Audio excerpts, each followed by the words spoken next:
Has the industry actually changed as much as we believe, as far as people of color equally being equally recognized for their talents?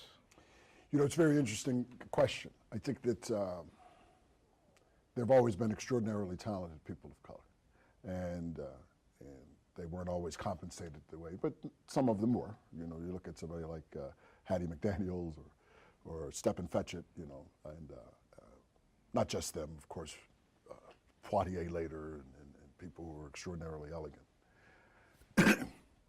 So I think that black people have always been represented, perhaps overly represented in the media. It's just what is being represented when you see them.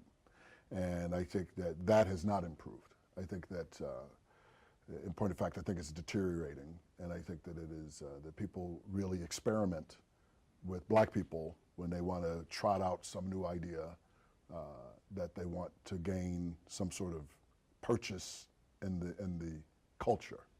And so I think black people, when you look at them on television, are still in a subservient position, slaves, menials, depraved persons, all of this. Now, that's changed a good deal on some platforms. Like, I think that there are shows on television that go against that, to wit, Black-ish or Greenleaf, or, you know, things where you see